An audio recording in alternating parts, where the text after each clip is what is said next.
Hello, and welcome to another episode of the Tenacity podcast. Today, very much focused on Project Tenacity. No guest today, and this is ultimately why I made the switch from the Modern Mind to the Tenacity podcast, because it allows me to sort of jump in, talk about the project, share a little bit more about what's going on, and doesn't have the dependency on guests, which, when things are busy, when training volume is high, when I've got a lot of travel, can very quickly get derailed, it wasn't frustrating as part of the Modern Mind, but when you're trying to stick to a weekly cadence, things do go wrong. And given that is not the only thing that I focus on, I just wanted to remove that pressure for something that I ultimately started because I enjoy, want to continue to enjoy, and don't want to be spending all of my time shuffling timing schedules around. So here we are, not doing that, with me alone in the studio answering some of your questions. We will have many more guests on, by the way, just in a little bit of period of foundational work to get them all booked in before we ramp things up very aggressively. And I've got a trip to Dubai, a trip to the States early 2026, where there's a lot of exciting guests booked in whilst I'm in both locations, as well as some big training volume in slightly warmer climates than winter in Scotland. Anyway, I have digressed before I've even began. We're going to go through questions from my Instagram broadcast list, some questions from Strava, and from my Instagram story questions, starting with a question from Jake, I believe it is. I actually can't see usernames on a broadcast list questions, but here we are. If you could only listen to one song, the whole project, what would it be and why? Something immediately jumped into my head, but I am almost hesitant to say it because I don't want to ruin that song. I wouldn't want it to ruin that song, but because this is a hypothetical, I'm going to go with The Battle of the Pelennor Fields by Howard Shaw, which is the Ride of the Rohirrim song. And there is absolutely no argument from anyone in the world that could even begin to form a logical rebuttal to the fact that that is the greatest scene in cinematic history and probably ever will be, with a phenomenal soundtrack that brings back memories of my childhood, memories of my teenage years, memories of how I've interpreted that scene in the books, the inevitable watching of the YouTube clip that I'm going to do tonight now that this is fresh in my head, all of the YouTube short edits that I've seen of it, and the fact that in my first Movember challenge in 2018, which was very squat dominant, I trained myself to calm down in a sort of squatting, weightlifting environment by listening to the Lord of the Rings soundtrack. So it's a great way for me to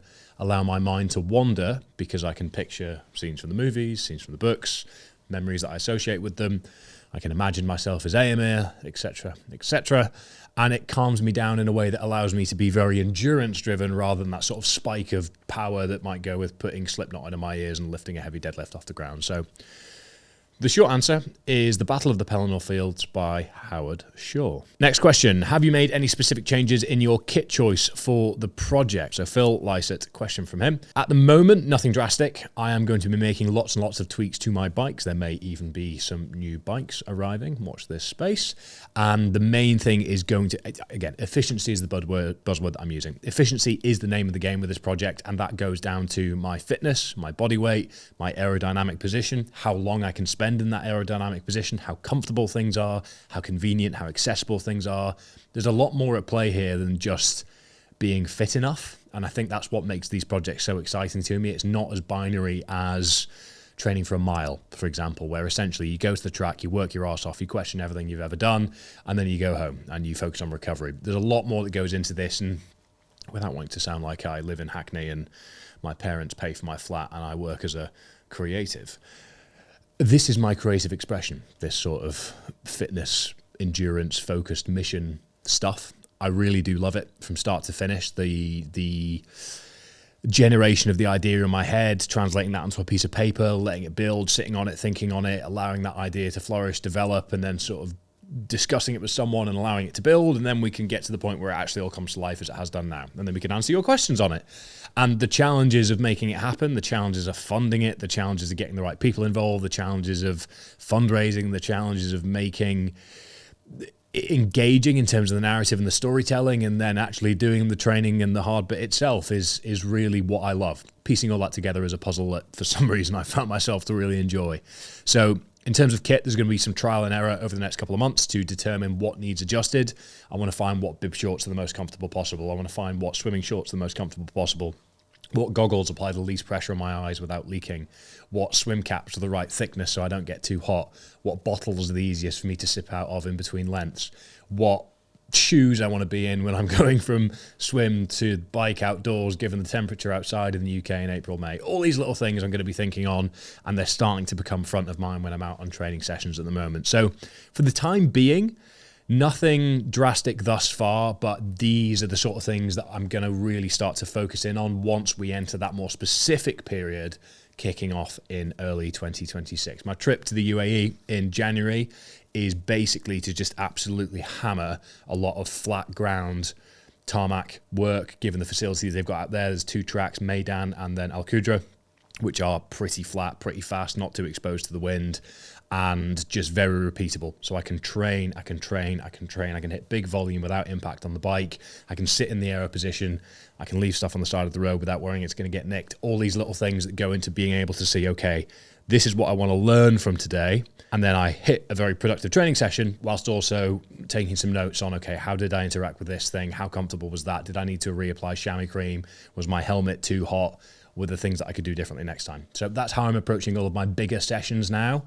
I'll have a few bigger weeks where there'll be some key lessons to learn. And I hope that I fuck up several times over the next couple of months, because those are the things that are going to teach me the most valuable lessons. Question from GRJ Morgan 1994. I'm going to go with Gregor Morgan, perhaps. Either way, GRG Morgan 1994. What app do you find most useful for consolidating all data points collected during training to provide a holistic view of your fitness? Training Peaks.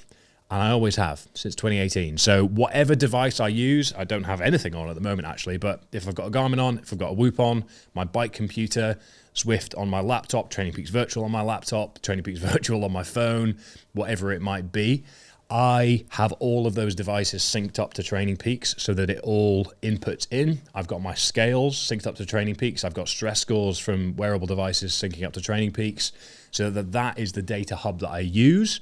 And I personally really enjoy the formality of sitting on a Sunday or some evenings and just going onto the desktop version of Training Peaks on my laptop and just deciphering it, using it to plan what the next couple of days look like, what the next couple of weeks look like, spotting any trends, spotting any patterns. Your Garmin's going to tell you you're productive or you're peaking or you're unproductive or you're a dickhead or that your mum doesn't like you, because Garmin can be pretty brutal. And at the end of the day, it doesn't have enough input on you as an individual to make those decisions. I recommend people understand or endeavor to understand the inputs to consolidate it within. There isn't really an app or a software that has the levels of data tracking that Training Peaks does, and I like to access that through the desktop facility. So for me, it's not the most practical thing in the world. You can't sit on the tube and pour through the data at a level that you would if you were sat at home in a comfortable setting. But for me, all of my data consolidates into Training Peaks, and then I'll assess it in totality to make decisions in totality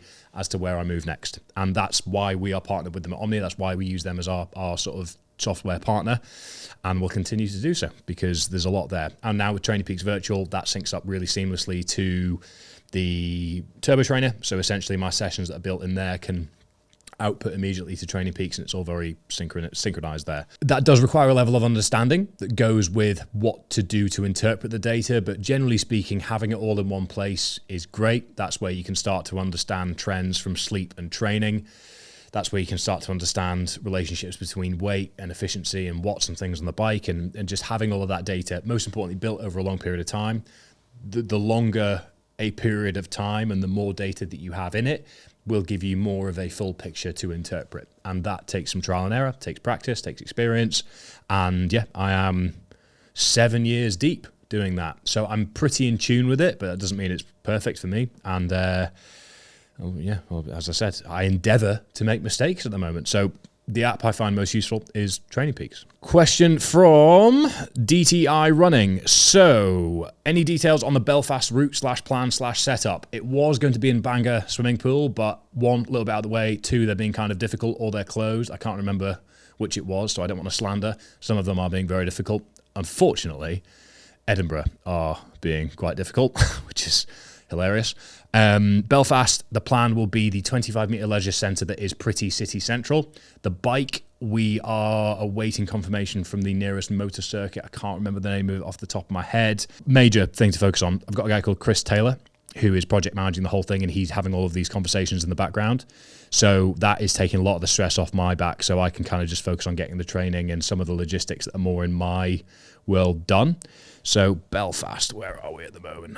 So Bangor is hosting a swimming competition on the 2nd of May. So I've suggested that we start very early. Or there's the Northern Community Leisure Trust, which is, I believe, the 25-metre pool that's closest to the city centre. There's the 500 Motor Racing Club of Ireland and the Kirkustown Motor Racing Circuit, neither of whom we've heard back from yet. So that's where we are in Belfast. And then the run will be Bangor Sportsplex or the Northern Community Leisure Trust, which we are still waiting on confirmation from. So that's where we are there. The timings, pretty much every day is going to start at 4 or 4:30, and we want as many people in the pool as possible. The bike is still where health and safety is a bit up in the air, and we've got work to do on that, but we'll keep everybody in the loop if you register to find out down below.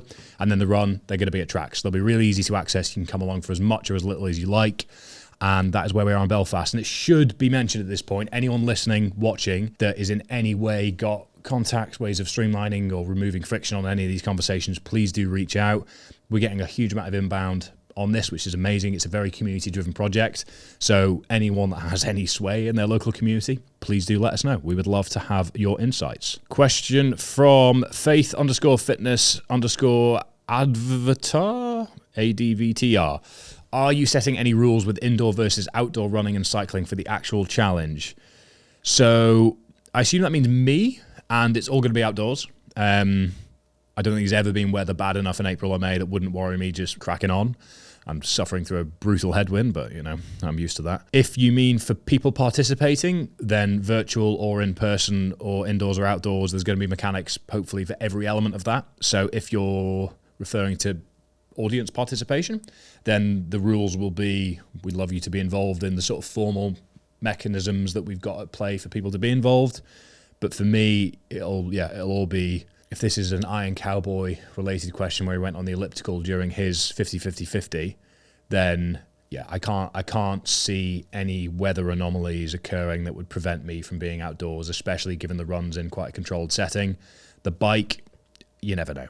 You never know. There might be a storm. If there's a storm, the turbo is much worse indoors than outdoors. So I'll take the hit on the turbo if needs be.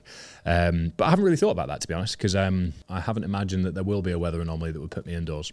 So there we go. You've got me thinking. Thank you, sir. Question from Tom J.H. Myers. How are you managing injury risk with the big increase in training volume? So key detail here, and I think this is something to consider in a sort of wider training context, is it's an increase in training volume relative to where I've been recently, but it's not an increase in training volume relative to where I have been. The ceiling of the past, I've been doing sort of double where I've been currently for the double brutal. I think my training for that peaked at like 28 hours in a week and was pretty high volume and pretty demanding week, that one. The main thing I'm doing to manage injury risk at the moment is I'm not placing a huge emphasis on increasing my running volume. There's been a real focus in the short term on just increasing my efficiency on the bike in the pool and slowly but surely reacclimatizing musculoskeletally to running. My aerobic conditioning running is in a really good place, and there's going to be a huge amount of carryover that I can get from that with the bike. So in the short term, I'm leveraging the bike for gains whilst I'm in a calorie deficit to then, once I'm back in a calorie surplus, start ramping up the running a bit more aggressively. Having spoken to Sean Conway, having spoken to people that have done multi-day endurance events in a triathlon setting, the run is kind of the key, and that's somewhere I've had a huge tolerance for volume in the past. The thing that has injured me every single time has been intensity. Volume I can kind of tolerate really, really well.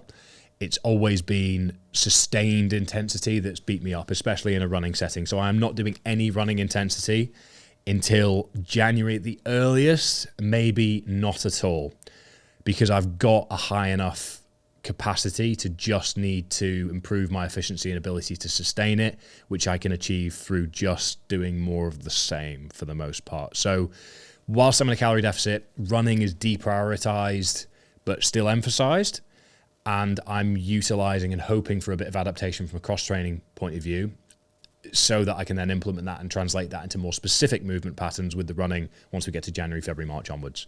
So that's where we are. So it's not a huge increase in training volume, relatively speaking. Swimming and biking, yes, big increase versus where it was for most of 2025, but those aren't load-bearing to the same degree that running is, sorry.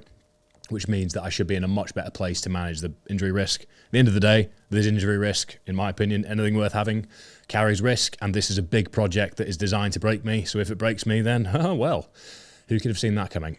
The injury I had in May is the first serious injury, and when I say serious, I mean injury that's properly put me out off something for a sustained period of time with medical advice in over a decade. So I've had a very good run. That's always because I've been quite diligent with managing and I'm quite in tune with my body when I need to rest. I've taken a rest day today because I woke up just feeling, you know what, I just think this is a day to just reset a little bit before the rest of the week. It's going to be a challenge. It's going to be a challenge. It is a part of the process. I do need to manage that, but I'm just still very cautious with my hip. I'm not going to get complacent. I'm not going to start doing 10 kilometers every week increase in volume. At the moment, I'm at 40. I'm going to get to 50 kilometers a week and then hold it there for a little while. But what I've done is I've kind of gone 25, 30, 35, 40, deloaded, 30, 35, 40, 45, deloaded, and now I'm back at 40, working my way up to 50, and I'll probably deload from there. But I should be able to get to a place where I hold at 50 for a while. But yeah, there's a few people that ask questions along those lines, but hopefully that clears things up. Question from Pugs Reeves, who I believe has done the double brutal. How are you feeling regarding the training coming up? Is there a mental fog, or are you as focused as ever? I'm super pumped for you. Thank you, Pugs. I'm going to be honest. The past 2 weeks, there's been a bit of mental fog. No, not even that. It was last week there was a bit of mental fog. No, I'm all over the place. There's mental fog right now. The week before last, so I just got back to Edinburgh. I've been in London for 3 weeks, and I'd found a decent rhythm in those second 2 weeks. I came back to Edinburgh very early morning to get up in the car, long drive, and I was floored for like 3 days. A little bit of illness, but my energy tanked. And I was pretty intimidated by what was coming. I couldn't really be arsed with the rest of the year, and I kind of slept that off. I'm now in one place until the end of the year, which is great, other than a few trips up and down. Rhythm and routine is the key for this, really, and triathlon training and travel is pretty incompatible. So the mental fog at the moment isn't present. I feel really good right now, and I am confident with where I am. I'm conservative and cautious, and not concerned, but very tentative at feeling like I'm there with the running, because I can't let any complacency set in with this challenge at all, and the running is the thing that I know is going to make or break me. Because it's not just a case of getting through it, it's a case of getting through it without it burying me for the following day. And then building a whole load more fatigue and doing it again.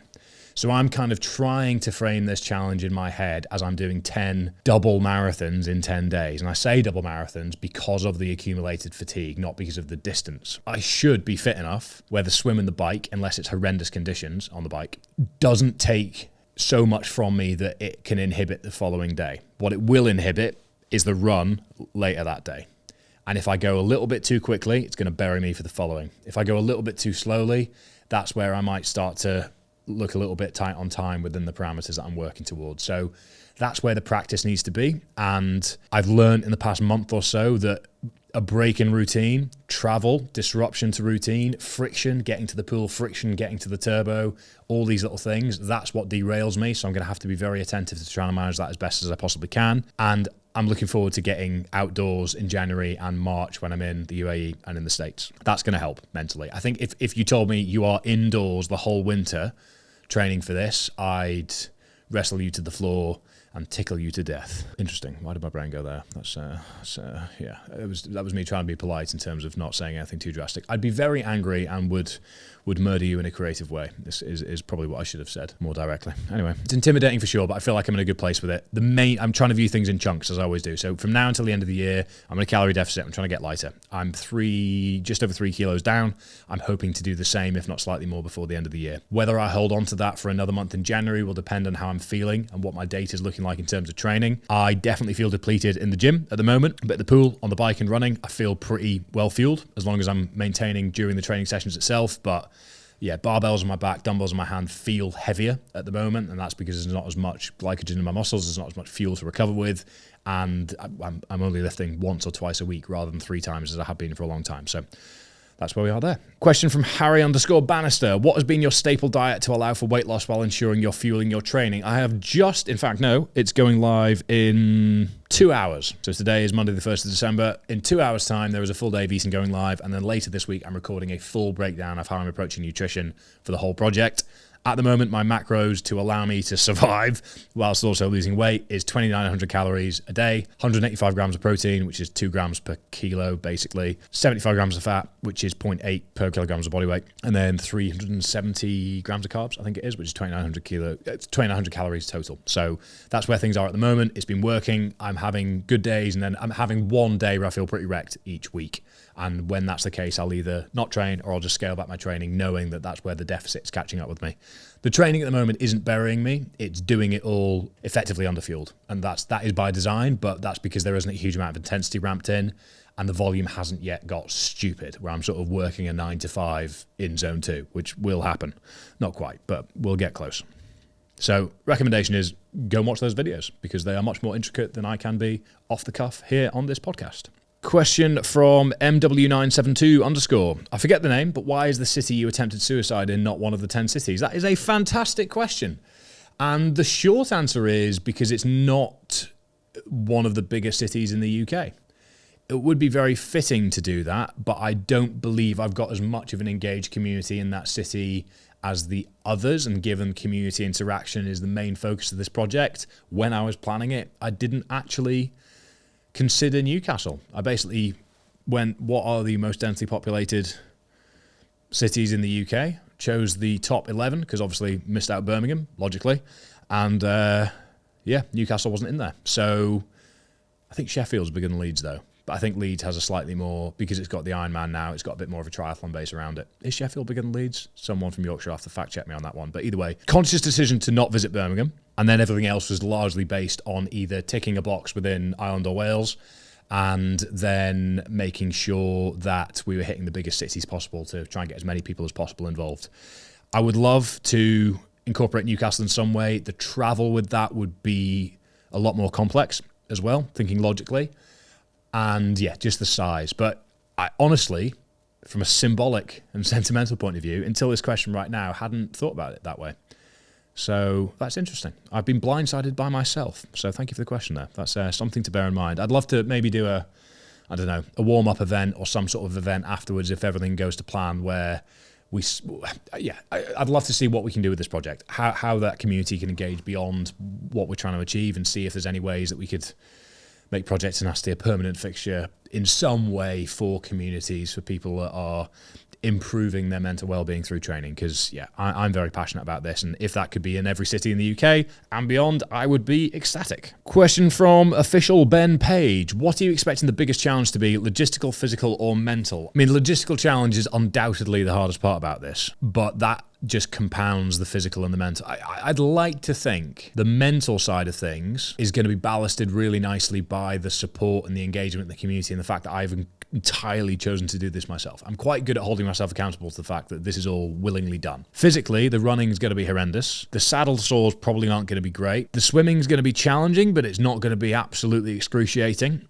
I think halfway through the bike on each day, I'm definitely I'm going to want to quit. I'm going to want to call it there. And the totality of what's to come is probably going to become quite overwhelming. So my strategy is basically one day at a time. There are 3 not ideal nights in the RV. And that's how we're traveling around, by the way, an RV. So I'm sleeping in an RV as we're traveling place to place. Edinburgh to Glasgow, obviously a piece of piss. However, getting from Glasgow to Belfast, getting on and off island is a nightmare because there's ferry times that you've got to make. So that's one thing. So that's going to add a lot of pressure and stress and is going to reduce my sleep. It's going to increase the demand to be at a certain time on the day to be able to actually make the ferry. And then we've got to worry about traffic and all the things that go into that. And that's where the physical fatigue can increase as a result as well. And the mental self-doubt and fear will also compound. So really, the whole thing is going to be a big challenge. And that is a combination of logistics, physicality and mentality. But I think if we can make the logistics as tightly run as possible, which is largely Chris's job, thankfully, then that will allow for me to be as strategic as possible mentally, which will make the physical demand the hard bit. So if we can structure things in a way where the physical is the hardest, we've done our jobs correctly. Question from Craig Campbell, 2 A's in Campbell there. Will you give timings for each city? Would be cool to join in some of the run. Yes, if you're registered, the link down below, we'll be communicating. Probably January onwards will be when we'll start actually sending stuff out on that. Most of the pools want us in and out by 5:30. So in at 4. just to be clear on that one. So anyone swimming will be, you'll be getting up early for a good cause, put it that way. And the timings will be pretty much along those lines where possible. There's some leisure centres that might not be able to get lifeguards in at a certain time, so we need to work around them on a few. We're largely at the mercy of some of these operators as we go, but there's still work in progress on that. So timings, yes, of course, we'll give them. They'll be pretty structured and rigid as well, because there will be cut-offs. We're basically using the Ironman athlete handbook cut-offs as parameters to work within as well, given it sort of iron distance. So yeah, there will be ballparks for everything, and I'd like to come in around quite consistently. We've got targets at this point that we're working towards in training. I won't know exactly what those are until we're closer, but yeah, would love to see as many of you at the run as possible. The run is designed so it's kind of coming to an end. The second half of it, people can get there after work. That'd be the dream situation, but a lot can go wrong in an Ironman, and even more can go wrong in 10. So let's see what's happening. Let's see what's happening. Good. I'm already tired. What was going on? The brain fog that Pugs reference is all over the place today. For everyone listening or watching, register the link down below and we will keep you in the loop. Okay, those are the ones that I'd picked out from the Instagram broadcast list. Let me go to Strava. Question from Antonio Escobar. Do you think this will be physically harder / more painful than the double brutal? Yes, unfortunately. I do. And I think that'll be the case because the double, the way the run was put together, allowed for lots of uphill walking and then downhill sort of recovery and flat, easier running. Because this is all going to be on the track, the mental and repetitive demand is going to be higher, and that'll all compound to make it just pretty miserable.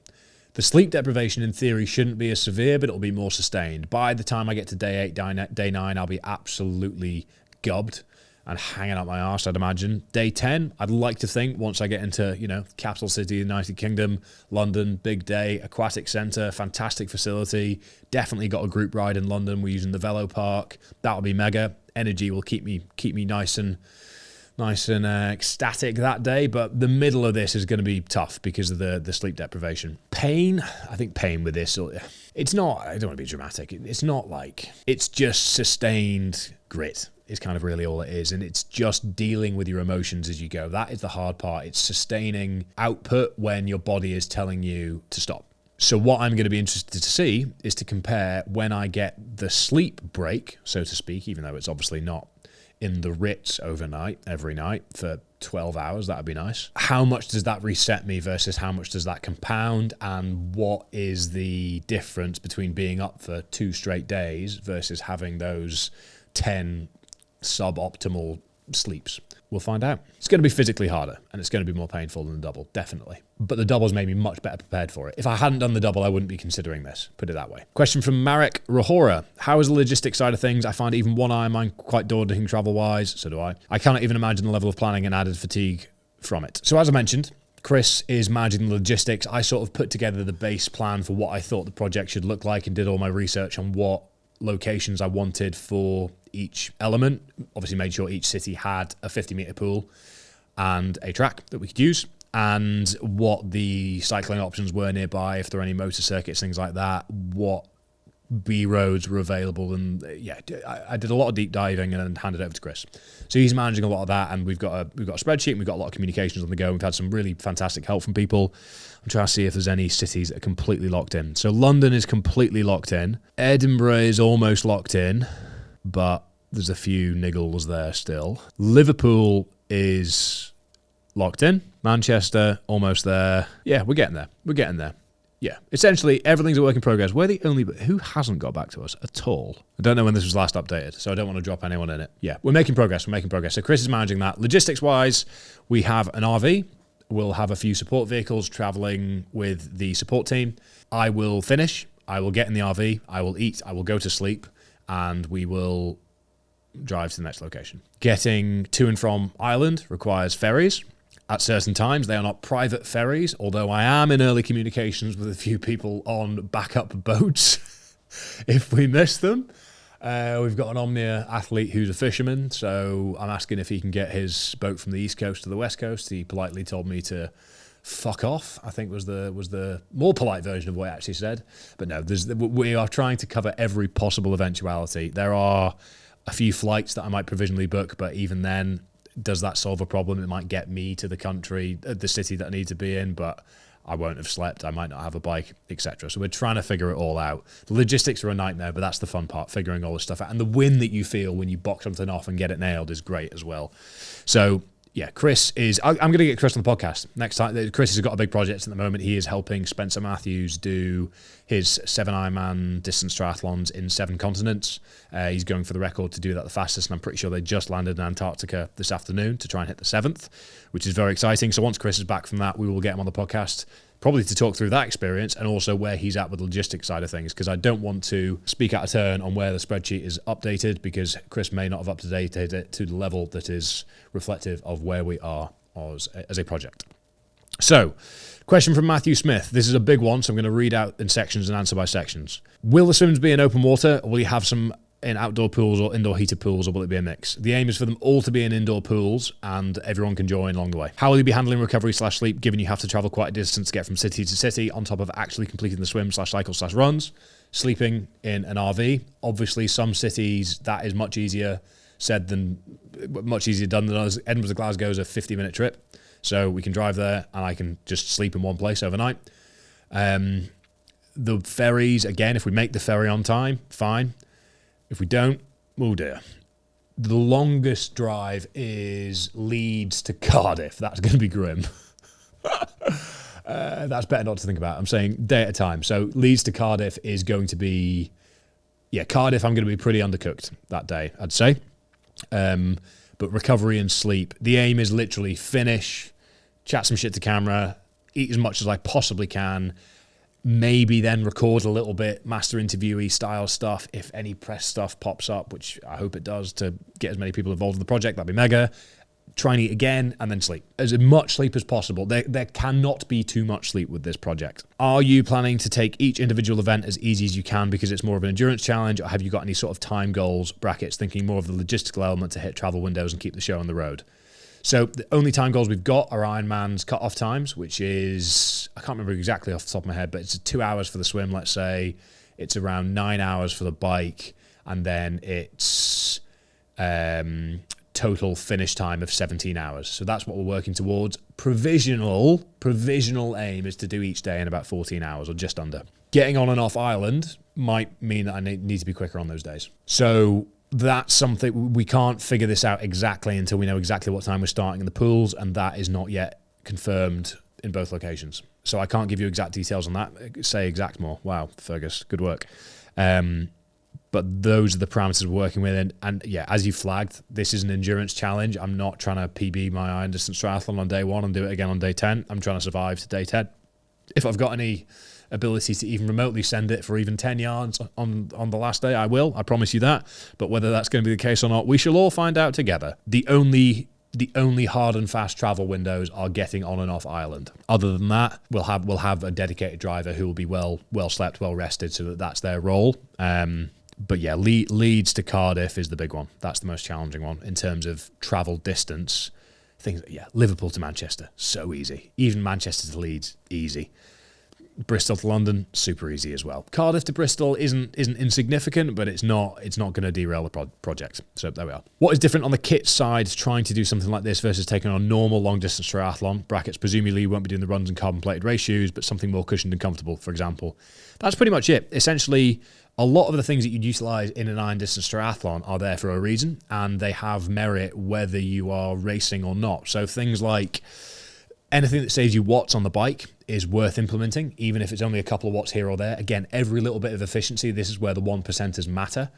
And whilst it might be so minute, things like a disc wheel only really makes a significant watt saving difference when you're at 40 kilometers an hour or more. But it does make a difference if you're at like 32 to 35, enough of a difference to just have it on. And I've always used it quite sneakily as a marketing tool. So that's good. The Omni's logo looks really good on it. So that's going on there. And I'm going to have a disc wheel because it looks sick. And we're going to try and be as minimal in elevation as possible. So that shouldn't come back to bite me. No carbon plated shoes, correct. I'm probably not going to run in a trail vest. I'm going to be as light as I can on my feet because we'll have track, which means that I should be able to grab a water bottle, grab a gel, grab a banana whenever I need to. Again, convenience and efficiency is the name of the game. On the bike, I think it's going to be traveling as light as I possibly can, given we've got the support car, given I'll have other riders with me. So again, no unnecessary weight unless it's got a watt saving to it that equals more than the weight loss saving would come. So as long as the watt increase outweighs the weight decrease, so to speak. Delivered horribly, but you know what I mean. And from the swim point of view, I'm just going to be as chill as I can. I think that is it. I'm not going to be in a tri-suit, for example. So that's one thing. That's the main thing. I'm not going to be in a tri-suit. I'm not going to be rushing transitions. I can take my time, and I'm not going to be wearing carbon-plated shoes. Other than that, it's 10 iron distance triathlons in 10 days. I'm going to treat it as such. Question from Daniel Sanchez Barkey. How do you keep up with nutrition? Currently training for a cycling ultra, but I'm losing lots of muscle despite consistently weight training and not losing strength. Although I'm now in my lightest body weight ever, and that worries me. I assume this means in prep, and if that's the case, if you're holding on to your strength and you're still weight training and you're rapidly losing weight, you're not eating enough. That is the sort of the law of thermodynamics at play there. I am lighter. I'm consciously doing this at the moment, so it is different. It depends how big your volume. I mean, if you're doing 600 kilometers a week of cycling training, then things are going to be quite different. But generally speaking, if you're still lifting, if you're still weight training and you're still able to execute well, and you're losing weight that you don't want to be losing, you need to eat more. That's kind of the bottom line, because your body is using more than it has available, and therefore it is looking to other resources to take from. So for the time being, I'm actively underfueling so that I can become lighter and leaner and let go of a little bit of muscle and strength. But once I get back to that, I will be consciously monitoring what I view my daily metabolic rate, my daily maintenance rate to be, so that I can eat over that, so that I'm always eating for performance and not underfueling in any way. So I'd encourage you to sort of audit how much you're eating on a daily basis and maybe increase it by 10% and see if your weight levels out a little bit. But make sure to keep an eye on your training volume as well, because if your training volume increases but your food intake doesn't increase with it, then you're becoming even less suitably fueled, if you know what I mean. So let's say you're eating 3,000 calories a day and that's been your baseline for a while, but your training volume is increased, then if there's a percentage deficit, that deficit's getting bigger because you're actually outputting more than you were before, but the input stayed the same, if that makes sense. So I'm just going to get up some of the final questions from my Instagram stories, and that will be us. Question from Zeliot. Do you train with music or in silence? Silence, almost always. Turbo Trainer, fuck no. Turbo Trainer, I need as much distraction as I possibly can. They are awful, very unforgiving machines, but they elicit a fantastic training response. So I will... For most of my training on the Turbo recently has been aerobic, so I've been watching Always Sunny in Philadelphia. If I'm using virtual training software, I'll try and match the intensity of the session to a playlist. But intensity hasn't really ramped up just yet, so I haven't had to dig into the more aggressive archives, shall we say. Question from Aidan Harvey Franklin. How do you think you'll avoid boredom or going mentally numb, especially on the track? I really think the scale of the project, the scale of the interaction, what I hope is going to be a really powerful mechanism to get people involved and hear from why people are involved. If I'm running on a track for 4 or 5 hours and people are coming from their local communities to tell me about their mental well-being, how training's had an impact on it, and why they're here or a part of the project, I'm not going to be bored. I'm going to be having the time of my life. That is all of my wildest dreams with this project coming to reality. So I'm not worried about boredom. I'm worried about scale on the bike, because no matter how conditioned you are, whenever you're halfway through a bike ride on a triathlon, you think, oh my good grief, there is all of this stuff left to go on this bit, and then I've got the run. And you just need to break through that and have a bit of faith towards the end. So monotony, I think, is maybe what I'll experience. But boredom, I don't think so. Maybe I'm wrong. We'll report back when we get there. Then another question from Aidan on the same thing, which is also, do you think the community aspect will drain your energy at all? Social battery. Yes, I think it will. And I'm going to implement some sort of strategy to manage this. If I'm on the track and someone's chewing my ear off at a level that is way higher than mine is, I might have a hand signal or some sign language or a little tip of the hat that instructs Jamie or Chris to give me my own lane and tell everyone to do one for a little bit. Entirely politely, of course. But that is a key part of this sort of event. Aidan was at our backyard ultra in March 25. So I've witnessed Aidan when he's needed a moment alone. I've witnessed Aidan when he's needed some support from others. So he can empathise. But I think, I hope I can maintain my energy enough, whereas that's never the case. But the middle, day 3, 4, 5, 6, 7, 8 and 9 as well, probably, to be honest, are going to be grim. And I think that's where things will get tough. But look, this project is about getting as many people as possible tangibly engaged. So I will be pissed off with myself if I lose sight of that through fatigue. Might happen. Of course it might happen. This is uncharted territory for me. There isn't really a blueprint for that. But we'll have ways of managing that. And we'll make it explicit to everyone so there's absolutely no misconstrual in terms of, is he being rude or is he just taking a second to get his head screwed on? Question from Liban_MG. Will we have any live updates or recording of it while it happens, or one large sick video after? There will be one large sick video after, and we actually have assembled a dream team with the hope of getting a YouTube video out the following day after each city. So 10 days, 10 cities, 10 videos, and then one master documentary is the plan. That is what the aim is. It's going to be very hard to get that done, but Elliot, who is my editor and has been for a long time, is up for it. And if we get the right team and the right systems in place, Elliot's going to have to be there. He's going to have to be in the RV, locked into the mainframe like Zuckerberg in The Social Network, so that we can basically get all of the footage directly from SD cards onto a hard drive to then plug directly into a computer, because we have to get them anywhere with signal or with Wi-Fi. That's going to slow things down and won't make it possible. So Elliot's effectively going to be the aim. The working plan is that Elliot is going to observe each day, and he's going to timeline the day that evening. He's then going to sleep, and then he's going to do the same the following day, where he is editing the previous day that day to go out that evening. What those will look like, how polished they'll be, will they just be absolute chaos? Will we be able to get any storyline out of them, or will it just be too much footage? We don't know. But we will probably have one camera operator focused on more cinematic documentary style content. We will all have one that's a little bit more focused on YouTube faster paced stuff, and all of that footage will have its use. If the cinematic one catches me crashing my bike, we'll use the footage from there. If the faster paced YouTube stuff catches an amazing moment with the community, that'll go in the documentary. This is a monster of a project, but I would really, really like to be able to get a YouTube video out the following day after each city, because the momentum that could build to London could be very exciting. And if we can get even one person signing up to a triathlon when they never thought that they'd even consider doing something like that, that will be a huge success. Question from Jens_dog. What are ways someone in the US can be involved? So we will have ways that you can be involved with virtual cycling, virtual running, swimming. There will be sort of challenges to cover a certain amount of distance, or to get in and cover the certain distance over the day. We've got lots of ways to get that over the line. Those are in discussions at the moment, because we're trying to get basically internal resources from brands that are specialists in each of the areas to kind of own that process, because we're only a small team here. The project itself, I mean, everyone in Omnia has day jobs. I'm getting support from Omnia in terms of bringing this to life, but really this is kind of a, I hate doing this, but quote unquote Fergus Crawley project.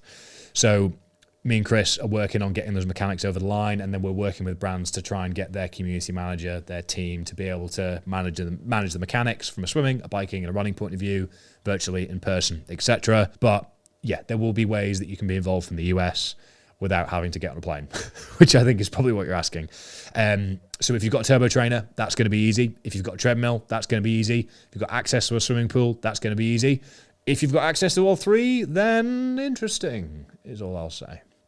That's all I'll say. Question from Ali_4796. Ari, your weight loss. Is there a goal fighting weight you're aiming to be at? There's the stretch goal, and then there's the realistic goal. The realistic goal is 87.5. The stretch goal is 85. I don't think I can hang on long enough to be able to lose that weight without impeding my ability to adapt or risk depletion within the timeline I've got. So I think anything between 87.5 and 90 is realistic and possible, and isn't going to bury me. But we will see, because I am going to reduce my lifting from 2 sessions a week to 1 session a week. I'm not going to abandon it entirely at any point, but I am going to reduce it down. My training volume is going to increase, but I'm going to have to probably increase my food intake to maintain the same level of deficit as my volume increases. But Tom, our performance nutritionist at Omnia, is paying close attention to it. The aim is, I know how I feel day to day. I know what stresses are having the biggest bearing on my day-to-day life. Today is a great example. I've had a big training weekend. I've had a really positive training week last week. We filmed the run yesterday and didn't feel battered on the run, didn't finish it and think, oh God, I'm buried. Good night's sleep last night, woke up this morning and just had that feeling in the back of my head that you're not ready for a full training week yet. So what I'm really pleased with is I can put the plan to the side, I can reshuffle, I can put the ego aside and go, okay, rest is important today, reshuffle the week, look at it slightly differently so that you can keep the momentum, because the calorie deficit and the weight loss goal is going to have a big impact on my ability to keep showing up and churning out volume. So look, anything under 90 is going to be a big win, and the lightest I've been since 2015. When did I last compete in the 82 and a halves or the 90s? 2015, I did a powerlifting competition in the 90 kilo class. Everything after that was in the hundreds. Under 90 kilos is the lightest I've been in a decade, so I'll feel like an absolute feather, I'm sure, if I can get there. Alana Brown at 23. What's your nutrition strategy for this high volume for 10 days? So it's actually going to be a seafood diet. I can't believe I've done this. Where if I see... Fergus. If I see food, I will eat it. Ha ha ha ha. Good one. Terrible behavior. So literally anything and everything. And the advice I've got from Sean Conway, for example, is just whatever you can do to get food on board, do it. He has done a lot of adventure stuff. He did 105 Ironman distance triathlons, 105 days, and was drinking double cream at one point. So I think the big challenge is going to be in training, testing a lot of things and high volume consumption, big fuel in the gaps, big fuel before I sleep, stuff like that. Get used to what sits well, what doesn't sit well, managing fiber. How do I get micronutrition in so I don't get incredibly ill and fall apart, but without accumulating the fiber that then causes GI issues? Can I sink double cream? I'm pretty lactose tolerant, but how tolerant of lactose am I? I don't know. Let's find out. But I know for certain I don't want to have an episode on camera, so to speak, which is where the trial and error and training comes in. But the nutrition strategy, in simple terms, is eat anything and everything that I can when possible. I'm not going to be relying too heavily on gels or things like that. I think carb and electrolyte powders are going to be my staple for my fluids, but sinking gels is going to be reserved for when I literally don't want to chew on anything and would rather swing at the person offering me a sandwich than consume it. So bananas, flapjacks, squares bars, things like that. I'm going to try and eat as much actual food as I can, so there's stuff in my stomach. And then big meal each night.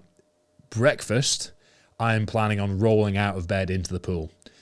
Whether I'm going to do 200 meters and have a sip of some carbs and electrolytes, or maybe have a gel or a banana, something like that.